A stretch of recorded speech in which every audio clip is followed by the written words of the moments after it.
കുന്നംകുളത്ത് KSRTC ബസും Taurus ലോറിയും കൂട്ടിയിടിച്ച അപകടം 12 പേർക്ക് പരിക്കേറ്റു. കുന്നംകുളം കുറുക്കൻപാറയിലാണ് KSRTC ബസും ടോറസ് ലോറിയും തമ്മിൽ കൂട്ടിയിടിച്ച് അപകടമുണ്ടായത്. പരിക്കേറ്റവരിൽ KSRTC ഡ്രൈവറുടെയും ടോറസ് ലോറി ഡ്രൈവറുടെയും നില ഗുരുതരമാണ്. ഇന്ന് പുലർച്ചെ 4 മണിയോടെയാണ് അപകടമുണ്ടായത്. ഗുരുവായൂർ ഭാഗത്തു നിന്നും കുന്നംകുളം വഴി കൊട്ടാരക്കരയിലേക്ക് പോകുകയായിരുന്ന KSRTC ബസ് എതിർദിശയിൽ വരികയായിരുന്ന ടോറസ് ലോറിയിൽ ഇടിക്കുകയായിരുന്നുവെന്ന് ദൃക്സാക്ഷികൾ പറഞ്ഞു. ഇടിയുടെ ആഘാതത്തിൽ ഇരുവാഹനങ്ങളുടെയും മുൻവശം തകർന്നു.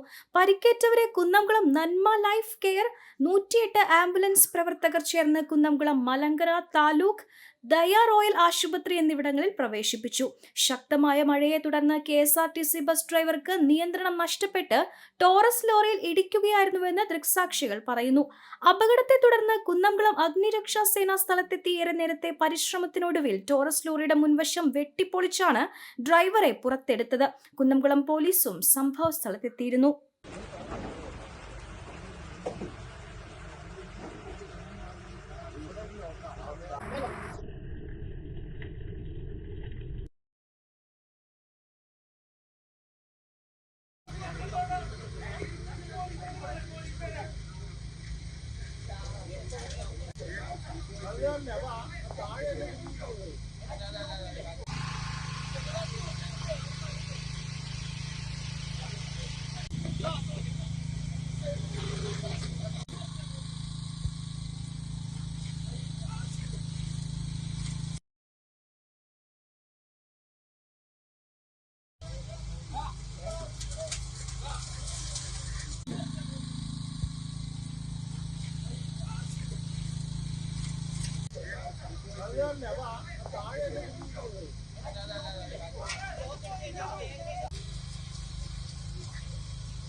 പെണ്ണു കൊതിക്കും പെണ്ണിനെ കൊതിപ്പിക്കുന്ന കനക കടകാഭരണങ്ങളുടെ കമനീയ ശേഖരവുമായി പട്ടാമ്പി പട്ടണത്തിന്റെ കനക കൊട്ടാരം Manukas gold and diamonds, Manukas tower railway ഓവർബ്രിഡ്ജിന് സമീപം, മെയിൻ റോഡ്, പട്ടാമ്പി.